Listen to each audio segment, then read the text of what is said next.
এই দেখুন বন্ধুরা, আজকে আমি সোয়াবিনের কারি করব। তো এর জন্য নিয়েছি সোয়াবিন, আর সোয়াবিনটা নিয়েছি আমি 100 গ্রামের কাছাকাছি।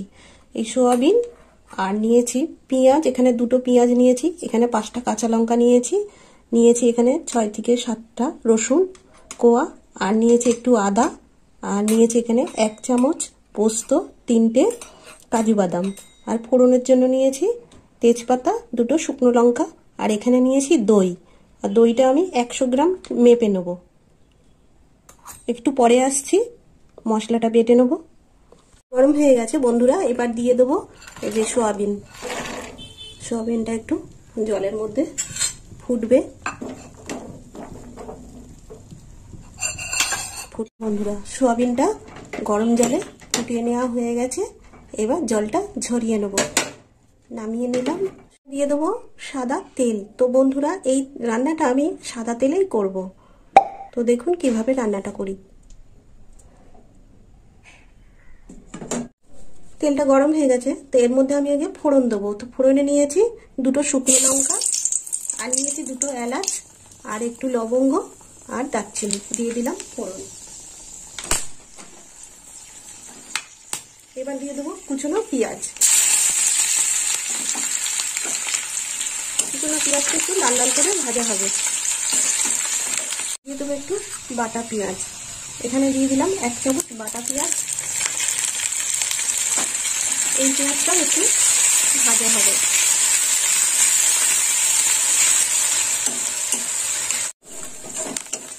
এবার দিয়ে দেবো আদা রসুন বাটা,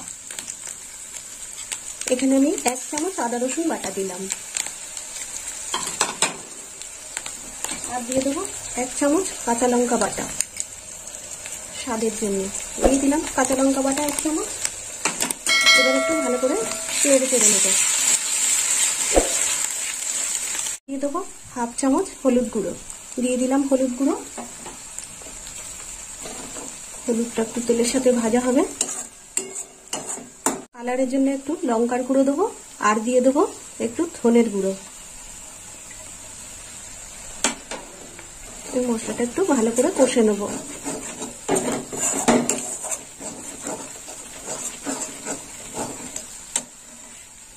এখানে নিয়েছি টমেটো, এবার টমেটোটাও দিয়ে দেবো। দিয়ে দিলাম টমেটোটা মশলার সাথে ভাজা হয়ে যাবে।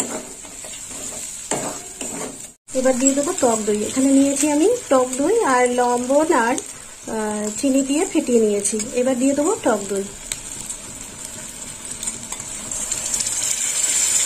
এখানে আমি 100 গ্রাম টক দই নিয়েছি। এই দেখুন বন্ধুরা, এই টক দই দেওয়ার পর একটু কষে নিতে হবে ভালো করে। এইভাবে নেড়ে চেড়ে নিতে হবে, নাহলে কেটে যাবে।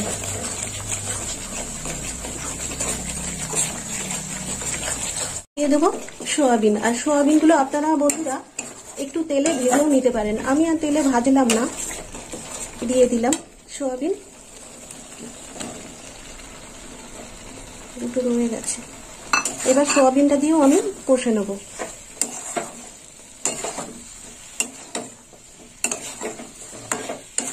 এইভাবে কষে নিতে হবে। এই দেখুন বন্ধুরা, কষতে কষতে এই পর্যায়ে এসেছে।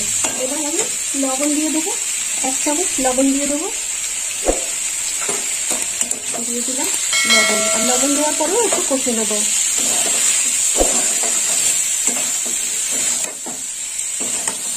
দিয়ে দেবো কাজু পোস্ত বাটা, একসঙ্গে বেটে নিয়েছি বন্ধুরা। এই দেখুন, দিয়ে দিলাম 1 চামচ কাজু পোস্ত বাটা। আর এই কাজু পোস্ত বাটা দেওয়ার পরেও আর একটু কষে নেব। চাইলে আপনারা কাজু পোস্ত বাটা দিতেও পারেন, নাও দিতে পারেন।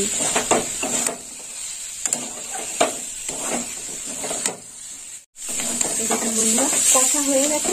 এবার আমি জল দিয়ে দেবো একটু, খুব বেশি জল দেওয়া যাবে না।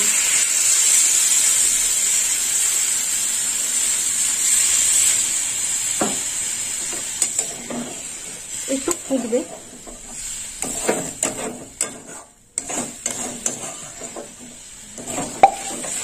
এবার চাপা দিয়ে দেবো একটু।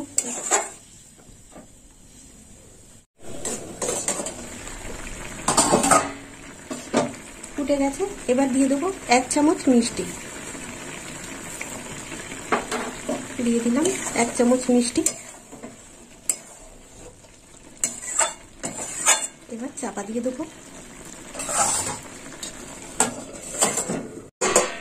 দেখুন কতদূর হলো তরকারিটা।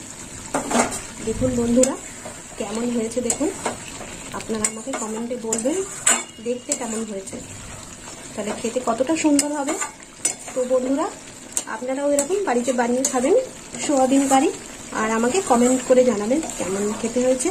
আর আমার ভিডিও ভালো লাগলে লাইক করবেন, শেয়ার করবেন আর সাবস্ক্রাইব করবেন, বন্ধু হয়ে পাশে থাকবেন। আর নামিয়ে নেবো, হয়ে গেছে।